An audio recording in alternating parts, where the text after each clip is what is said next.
बिस्मिल्लाहिर्रहमानिर्रहीम, अस्सलामु अलैकुम वरहमतुल्लाहि वबरकातुहू। अल्लाहुम्मा सल्ली अला मुहम्मद व आले मुहम्मद। रब्बि इश्रह ली सदरी वयस्सिर ली अमरी वहलुल उक़दतम मिन लिसानी यफ़क़हू क़ौली। आमीन। ख़वातीन हज़रात, आप देख रहे हैं कुतुब ऑनलाइन और मैं हूं बिलाल कुतुब। और आज का दिन जो होता है जुमे का, ये होता है तिब्बे नबवी बात करने का। तिब्बे नबवी के ऊपर बहुत से लोग काम तो करते हैं, लेकिन बहुत कम लोगों को शायद इस बात का अंदाज़ा है कि हमने अपनी मेन स्ट्रीम अहादीस के अंदर भी हदीसें मौजूद हैं, लेकिन सीरत की किताबों में और तफसीर की किताबों में भी हिकमत के साथ बहुत से ऐसे नुस्खा तो नहीं कहना चाहिए, पता नहीं, इलाज जो हैं जो रसूल पाक सल्लल्लाहु अलैहि वसल्लम के दौर में सहाबा इकराम ने आपके मशवरे से किए और आपने उनको उन पे अच्छी राय दी रसूल पाक सल्लल्लाहु अलैहि वसल्लम ने, वो रवायतें हमारे यहाँ मौजूद हैं। लेकिन समहाउ हमने इबादत की रवायतें और इस तरह की रवायतों पे ज़्यादा जोर दिया है, बाकी रवायतों पे नहीं दिया। लेकिन कोशिश ये होती है कि तिब्बे नबवी पे हिकमत और तिब्बे नबवी को मिला के आपके सामने सॉल्यूशंस रखे जाएं। हिकमत मुसलमानों ने भी ज़ाहिर है अपनी भी ईजाद की है, मैं कहने लगा था अपनी तो याद नहीं की, अपनी भी ईजाद की, लेकिन हमने माजी से भी, ग्रीक से भी, रोमन से भी, फारस से भी, यानी कि ईरान से भी हमने तमाम हिकमतें ली। और अल्लाह का शुक्र है, आज अगर आप गौर करें तो हमारे यहाँ तिब्बे नबवी प्रैक्टिस करने वाले, हिकमत प्रैक्टिस करने वाले और उसके साथ तिब प्रैक्टिस करने वाले जो हैं, इनके अंदर आपको बहुत बड़ा कॉन्फ्लिक्ट नज़र नहीं आता, तजाद नज़र नहीं आता। शायद दोनों का जो तालीमी और जहनी मेयार है वो बढ़ता हुआ यकीनन नजर आ रहा है। आज पहली दफा हमारे साथ हकीम रजा इलाही तशरीफ लाए हैं। हकीम साहब, आपको बहुत वार्म वेलकम। और हमारे साथ हमेशा की तरह डॉक्टर साहिर चावला। अस्सलाम वालेकुम। वालेकुम अस्सलाम। जी ठीक ठाक। हकीम साहब, पहले आपसे बात शुरू कर लो। ये फरमा दीजिए कि आज हम बात करेंगे डायबिटीज पे, जिसको कि आम फहम जुबान में आम तौर पे हम कहते हैं जी शुगर हो गई है। ये होती क्या है और इसकी अकसाम किस तरह से मुतय्यन करते हैं? जी, असल में देखिए, ये दौरे हाजिर में और जदीद दौर से या मॉडर्न कल्चर से पैदा होने वाला मर्ज़ है ज़ियाबीतस। और इसकी बुनियादी वजह जो है वो ये है कि हम जो है वो खुराक जो है हमारी वो पुराने लोगों की वाली है, जैसे कि गंदम की रोटी, कार्बोहाइड्रेट बहुत ज़्यादा का इस्तेमाल, इसका बहुत ज़्यादा इस्तेमाल, जो कि मज़दूर और मेहनत कश लोगों के लिए बेहतरीन चीज़ है। लेकिन उन लोगों के लिए ये चीज़ नहीं है जो लोग दफ्तर में बैठते हैं, गाड़ी में सफ़र करते हैं, एक आरामदा लाइफ गुजारते हैं। उनके लिए रोटी का जो इस्तेमाल है या कार्बोहाइड्रेट का ज़्यादा जो इस्तेमाल है, अनाज का जो ज़्यादा इस्तेमाल है, वो शुगर का बायस बनता है। और दूसरा ये है कि इससे पैदा होने वाला, आप समझ लें कि दौरे हाजिर में स्ट्रेस जो है वो भी बहुत ज़्यादा है। स्ट्रेस की वजह से भी कार्टिसोल लेवल जो होता है बॉडी के अंदर वो बढ़ता है, जो मुख्तलिफ़ अमराज की शक्ल में सामने आता है, ख़ुसूसन कोलेस्ट्रॉल का बढ़ जाना, उसके साथ साथ फैटी लीवर का होना, मैदे का ख़राब होना। सबसे पहले जो शुगर में इब्तदाई अलामात में जो चीज़ आती है ज़ियाबीतस में, उसमें मैदा ख़राब होता है, उसके बाद कोलेस्ट्रॉल लेवल हाई होता है और फिर शुगर होने का साइन होता है। तो शुगर आप यूँ कह देते हैं कि कैसे मॉडर्न कल्चर का टाइप 2 जो है, इनका फ़र्क भी बता दीजिएगा। जी हाँ, देखिए, इसमें जो शुगर है उसमें हम यूँ कह लें कि जिनमें कोलेस्ट्रॉल लेवल हाई है बहुत ज़्यादा, उनमें ग्लूकोज़ की शरह समझ लें कि ब्लड में बहुत ज़्यादा होती है, जिसमें हम यूँ कह लें कि ट्राइग्लिसराइड जिन पेशेंट्स में ज़्यादा होता है उनमें कोलेस्ट्रॉल की शरह ज़्यादा होती है। अच्छा जी, ठीक है। डॉक्टर साहब, आप अपनी पहले तो राय दे दें कि डायबिटीज़ है क्या, और फिर ये टाइप 1 और टाइप 2 क्या है? डायबिटीज क्लस्टर है राव साहब, एक बहुत बड़े ग्रुप ऑफ डिसऑर्डर्स का, जिसको आप मेटाबॉलिक सिंड्रोम कहते हैं। मेटाबॉलिक यानी आपके जो जिस्म का मेटाबॉलिज्म है, तमाम फंक्शंस हैं जो हो रहे हैं, तमाम फंक्शंस है, खाने की डाइजेशन का, उसकी प्रोसेसिंग का, उसके स्टोर होने का, उसके एक्सक्रीट होने का, उसके डिफरेंट जगहों पे ट्रैवल करने का, उसमें से अगर कुछ खराब हो जाता है तो वो मेटाबॉलिक सिंड्रोम के डिजीजेस के क्लस्टर में आ जाता है। सिंड्रोम कहते हैं ग्रुप ऑफ डिजीजेस को, सिंड्रोम एक डिजीज को नहीं कहते हैं, या सिंड्रोम कहते हैं उस चीज को जो बीमारी से ऊपर हो, ठीक है। अच्छा, एज अ रिजल्ट ऑफ बीमारी, एज अ रिजल्ट ऑफ बीमारी आपके पास हो। एक और चीज, अगर आप पिछले कुछ सालों का स्टैट्स निकाले, हमारे पास जो डायबिटीज का रेशियो है एंड अलोंग विद दैट पूरे के पूरे मेटाबॉलिक सिंड्रोम का, जिसमें आपके पास कोलेस्ट्रॉल का बढ़ना, जिसमें आपके पास अल्जाइमर्स डिजीज, कैंसर का रिस्क होना, ओबेसिटी, प्री डायबिटिक होना, ये सब कुछ बढ़ गया। और उसकी रीजन है लाइफस्टाइल खराब होना और आपकी डाइट खराब होना। साहब ने बड़ी अच्छी बात की कि जो मजदूरों की खुराक थी वो हमने खानी शुरू कर दी। मजदूरों की खुराक भी हमने खानी शुरू कर दी, और दूसरी बात, हमने मजदूर बनना भी छोड़ दिया। हमें मजदूर बनना छोड़ने की क्या जरूरत है, हमें भी फिजिकली एक्टिव रहने की जरूरत है। और दूसरी बात मैं हमेशा बताती हूँ, एक अनाज एक के लिए शफा होता है और एक अनाज एक के लिए सजा होता है। हर एक को एक किस्म का खाना जो है वो सूट नहीं करता। जो रिफाइंड ग्रेन्स हैं, रिफाइंड कार्बोहाइड्रेट्स, रिफाइंड से मतलब है जैसे आटा हो उसमें से आप सफेद डबल रोटी, सफेद आटा, व्हाइट पास्ता, सफेद बन, आपके पास जितने भी बेकरी प्रोडक्ट आइटम्स हैं, जितने भी जंक फूड आइटम्स हैं, ये सारे के सारे, इसको मैं कहती हूँ एम्प्टी कैलोरीज हैं, फोके हैं ये सारे, इसमें तवानाई मौजूद नहीं है। इनका सिर्फ एक ही काम है कि ब्लड में शुगर का स्पाइक करना। अच्छा, ये पहले नहीं हुआ करती थी या हमें इल्म नहीं था पहले? अच्छा, ऐसी बात है कि पहले जंक फूड इंडस्ट्री नहीं हुआ करती थी। 1960s 1970s से पहले जंक फूड यानी जो बेकरी वाली इंडस्ट्री है, जो बर्गर्स वाली इंडस्ट्री है, जो तले खाने वाली इंडस्ट्री है, जो चिप्स और बिस्किट वाली इंडस्ट्री है, ठीक है, पहले ये नहीं हुआ करती थी। अगर पहले आपके पास ज्यादा से ज्यादा रिफाइंड ग्रेन्स में क्या मौजूद था? सफेद आटा। कितना ही कोई सफेद आटा खा लेता। अब उसके साथ जब पास्ते भी शामिल हो गए हैं, बेकरियां भी शामिल हो गई हैं। अच्छा, ये कमाल बात नहीं डॉक्टर साहब कि सफेद आटा खाना हम एक्चुअली एलीट काम समझते हैं। एग्जैक्टली, और हम समझते हैं उसकी रोटी क्योंकि ज्यादा नरम बनती है और ज्यादा ब्यूटीफुल, में भी एस्थेटिक, तो हर चमकती चीज सोना नहीं होती है। तो एक्चुअली जो आपके पास वो यानी कि गंदम वाली रोटी हो और एक नान हो तो रोटी खानी चाहिए, नान नहीं खाना चाहिए। डेफिनेटली खाना चाहिए, और वो भी उसको जो ग्लूटेन इंटॉलरेंट नहीं है। एशियन पॉपुलेशन जो है हमारे पास, उसकी एक बहुत बड़ी परसेंटेज अब ग्लूटेन इंटॉलरेंट है, और उसकी रीजन अच्छा, ये जो है डायबिटीज जो है ये जेनेटिक खानदानी हो सकती है? बिल्कुल हो सकती है खानदानी। और यहाँ पे मैं डायबिटीज टाइप 1 और टाइप 2 का डिफरेंस भी बताना चाहूंगी। टाइप 1 आपके पास एक ऑटो इम्यून डिसऑर्डर है, यानी जिस्म की इम्यूनिटी अपने अगेंस्ट हो गई है। आपका जो पेंक्रियास है उसके अंदर सेल लोकेटेड होते हैं, बीटा सेल, जिन्होंने इंसुलिन बनाना होता है। आपकी बॉडी अपने ही बीटा सेल को अटैक करना शुरू कर देती है, वो डिस्ट्रॉय होता है, इंसुलिन नहीं बनती। अब टाइप 2 में क्या होता है? टाइप 2 में ये नहीं होता।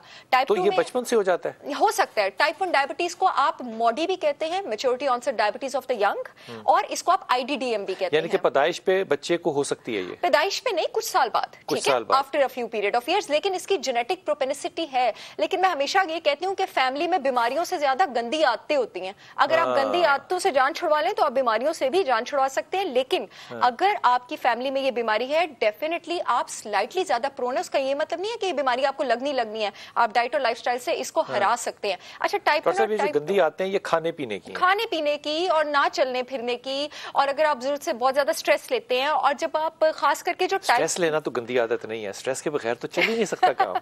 मतलब अगर स्ट्रेस को आप अपने ऊपर हावी ना कर लें, हाँ, क्योंकि स्ट्रेस मैनेजमेंट भी तो एक चीज है ना। जैसे डिजीज मैनेजमेंट एक चीज है, आपको डिजीजेस होते हैं ऑटो इम्यून, वो जिस्म से गायब नहीं होता, लेकिन मैनेज तो हो जाता है ना। उसी तरह स्ट्रेस को भी आप मैनेज कर सकते हैं। टाइप 1 जो है ये यानी कि आपको बचपन से मिल गई, बॉडी अपने खिलाफ खुद ही हो सकती है जवानी में, ठीक है। और इसको इंसुलिन लेनी पड़ेगी? बिल्कुल लेनी पड़ेगी, इसके अलावा कोई चांस नहीं है? इसके अलावा कोई चांस नहीं है, लेकिन उसका ये मतलब नहीं है कि उस इंसुलिन के लेवल्स कम नहीं हो सकते। आप अपनी डाइट और लाइफस्टाइल से उस इंसुलिन की जितनी अमाउंट आपको चाहिए उसको कदरे कम कर सकते हैं। अच्छा, ये बताइए कि अगर डायबिटीज 2 है तो इसके सिम्टम्स क्या होते हैं? अच्छा, डायबिटीज 2 में इंसुलिन एक्सेसिव बन रही होती है, क्यों? लेकिन उसमें भी क्यों इंसुलिन बाहर से लेनी पड़ती है ये मैं बता देती हूँ।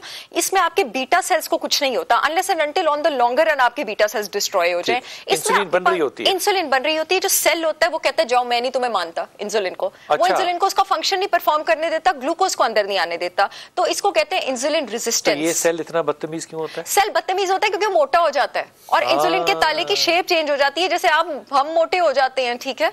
तो अगर सेल को आप मोटा नहीं होने देंगे, कि फैट सेल होता है जिसकी हम बात कर रहे हैं, तो उस पे इंसुलिन के ताले की शेप चेंज नहीं होगी। ताले की शेप चेंज नहीं होगी तो वो इंसुलिन नहीं करेगा, तो वो सेल को ग्लूकोज को अंदर भेजता रहेगा। इसलिए तो डायबिटीज टाइप 2 की मैनेजमेंट के लिए मोटापा कम करना पड़ता है। क्या बात है, क्या बात है। अच्छा हकीम साहब, ये बताइएगा, आपकी तरफ तवज्जो दिलवाना चाह रहा हूँ कि आपने फरमाया कि जो खुराक है ये मजदूरों वाली, हाँ। अब ये जो माशरा अब नया जा रहा है, इसमें फास्ट फूड है, इसमें जंक फूड है, इसमें एक्सरसाइज की एब्सेंस है, तो एक हकीम होने की निस्बत से आप मशवरा क्या देंगे कि बुनियादी खुराक जो है हमारी रोटी और सालन वो कैसी होनी चाहिए? देखें, या सिर्फ कंट्रोल हो रही नहीं, मैं इसके बिल्कुल भी हक में नहीं हूँ और ये इलाज ही नहीं है। मैं ये नहीं कह रही हूँ कि इस वक्त किसी का शुगर 400-500 पे पहुंचा हुआ है और वो, हाँ एग्जैक्टली, आप फौरन साथ डाइट चेंजेस पे। मेरे पेशेंट्स हैं कुतुब साहब जिनकी इंसुलिन और वो हम छुड़वा देते हैं, वो फिर हम दिन में 3 बार मॉनिटर करते हैं ना, 1-2 महीने में छुटना शुरू हो जाती है दवाइयाँ भी, इंसुलिन भी। और जब पेशेंट की हीलिंग शुरू होती है दवाइयाँ छुड़वानी होती है, वरना यूँ तो शुगर बहुत नीचे जाएगा ना। और सिर्फ डाइट से, डाइट सब कुछ है, डाइट इज एवरीथिंग। इसका मतलब हमारा मुंह ही हमारा दुश्मन है। हम अपने दुश्मन हैं। हकीम साहब, आप एक मरीज को, जो डायबिटीज का मरीज आपके पास आता है, आप उसको हिकमत का मशवरा क्या देते हैं कि वो क्या जड़ी बूटियां लेना शुरू करे, खाना शुरू करे, या क्या आप उसको रिकमेंड करते हैं? जी, हम तो उससे मरीज़ का देखें मिजाज और लाइफ स्टाइल जो है वो ख़ासा इस मर्ज़ में अहमियत का हामिल है। एक तो कोशिश करते हैं कि वो अपना लाइफ स्टाइल जो है उसको थोड़ा सा चेंज करे, थोड़ा सा एक्सरसाइज करे, एक्टिव हो, कार्बोहाइड्रेट थोड़े लो करे, तो ये तरीक़ाकार होता है। फिर उसके साथ दवाइयाँ जो है वो दी जाती हैं। लेकिन आधा जो 50% इलाज है, हिकमत में कौन सी चीज़ें हैं जो दी जाती हैं? हाँ जी, हिकमत में देखें, हम जो तिब्बे नबी सल्लल्लाहु अलैहि वसल्लम की रूह से जो चीज़ें देते हैं, उन इज्जा से जो शाफ़ी इज्जा हैं, तो उनको दौरे हाजिर में इस मर्ज़ की नोयत के अतबार से कम्बिनेशन करके देते हैं। उसमें लेते हैं कासनी के बीज हमने लेने हैं 100 ग्राम, और कलौंजी लेनी है इसमें हमने 50 ग्राम, मेथी दाना इसमें लेते हैं 30 ग्राम, और गुड़मार बूटी होती है वो लेनी है 100 ग्राम। तो ये सारी चीज़ें पीस के रख लेते हैं। इसका 1 चाय का चम्मच सुबह शाम मरीज़ को देते हैं, और उसके साथ साथ जो है वो कैलोरीज उसकी थोड़ी कम करते हैं, और मरीज़ जो है वो रिकवरी। ऐसा होता है कि ये पाउडर जो आपने फरमाया, ये बना बनाया कहीं से मिलता है?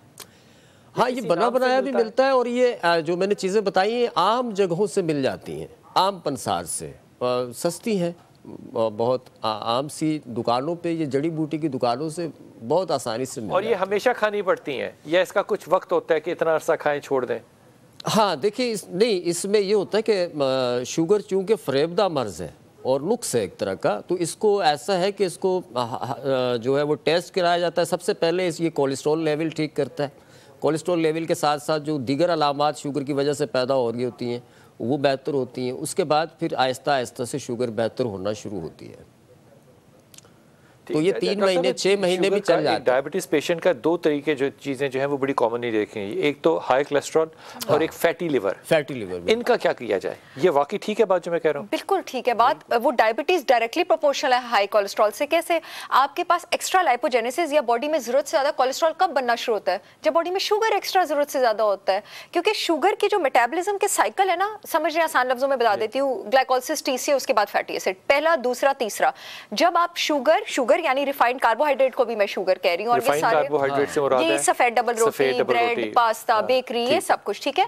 जब ये आप जरूरत से ज्यादा लेते हैं तो पहली और दूसरी साइकिलों को मुकाने के बाद ये तीसरी साइकिल में एंटर हो जाते हैं, जो कि आपके पास कोलेस्ट्रॉल और फैटी एसिड सिंथेसिस है, और जरूरत से ज्यादा सिंथेसिस होती है। अब इस सिंथेसिस का, अब ये किस ऑर्गन में होती है आपके पास लाइपोजेनेसिस? लिवर में, जिगर में। जिगर में जब जरूरत से ज्यादा होती है, जिगर चर्बी की उल्टी करता आ जाता है, आपके पास फैटी लिवर। यहाँ से आपके पास फैटी लिवर की इंडिकेशन क्या होती है? फैटी लिवर की इंडिकेशन, ये हमने एक बार पहले भी बात की थी, अगर आपका पेट निकला हुआ, पेट किसी का भी नहीं निकला होना चाहिए, तो किसी का भी नहीं निकला होना चाहिए। पेट निकलना नॉर्मल ही नहीं है, और हमारे यहाँ पे कोई इस बात को सोचता है? हम तो सेहत की निशानी समझते हैं। हम कहते हैं कि मतलब हम तो कहते हैं वक्खियों से चर्बी के पल्ले लटके तो हम सेहतमंद हैं। तो ये आप सेहतमंद नहीं, आप बीमार हैं। अपना इलाज करें और अपने तरीके ठीक करें। तो द थिंग इज दैट अगर आप if you look down and you can not, और आप अपने पैर नहीं देख सकते, आप बहुत बड़े मसले में हैं, तो उस टाइम तो खैर आपको खतरनाक मसले में आपको ग्रेड 2 या ग्रेड 3 फैटी लिवर है उस टाइम। और फैटी लिवर अपने साथ diabetes, cholesterol, depression, anxiety, Alzheimer's, mood swing सब कुछ लेके आता है। सारी चीजें। सब फैटी लिवर का कोई इलाज होता है? जी जी बिल्कुल इलाज होता है, और डॉक्टर साहिबा सही फरमा रही हैं। ये समझे कि सब चीज़ें यहीं से शुरू होती हैं। जब एक्स्ट्रा कैलोरीज हमारी बॉडी में जमा होती हैं तो ये डिपॉजिट बैंक है, हमारा लीवर जो है ना, ये डिपॉजिट बैंक है, ये डिपॉजिट फैट है। यहाँ जमा होते होते वो एक समझे ठीक ठाक चर्बी जमा हो जाती है। तो ये जो फाका है तिब के अंदर, रोज़ा जो है ये भी बेहतरीन इलाज है फैटी लिवर। रोज़ा कह लें? हाँ, रोज़ा बेहतरीन इलाज है।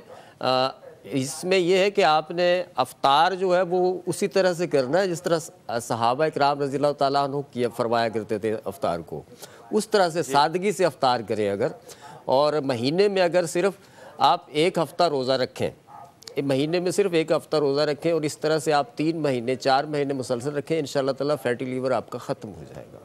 एक चीज़ तो ये है। क्या बात है। दूसरी चीज़ ये है कि आपने लौकी का इस्तेमाल करना है, सुबह दोपहर शाम लौकी का इस्तेमाल, और जौ का दलिया वो पानी में बना के। तो सालन में आप सिवाय लौकी के कुछ नहीं है जी। लौकी का सालन बना सकते हैं, लौकी का सालन बना सकते हैं, और लौकी का आपने जो है वो कच्ची लौकी भी खा सकते हैं, तकरीबन 3 से 4 इंच के करीब। उसका ऐसे छिलका उतारें जैसे गाजर या आलू का उतारा जाता है, और उसको थोड़ा सा ठंडा करें।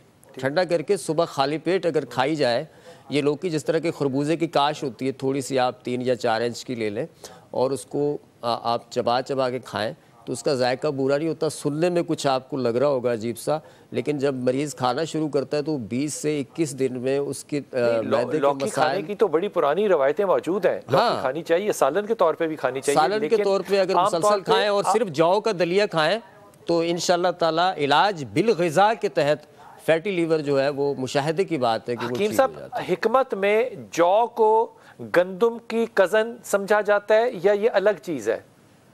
हाँ, जौ, क्योंकि गंदम में ग्लूटेन है, बहुत से लोग ग्लूटेन एलर्जी होते हैं। क्या जौ से भी ग्लूटेन एलर्जी का पेशेंट खराब होता है? होता है, बिल्कुल होता है जिनको IBS का इशू है। जी मैं वापस आता हूँ आपके पास। मैं इसमें ऐड करना चाहूंगी, जौ जो है ना, ओट्स जो है आपके पास, क्योंकि इसकी रीजन ये है, ओट की जो क्रॉप होती है, ओट इज जौ, ठीक है।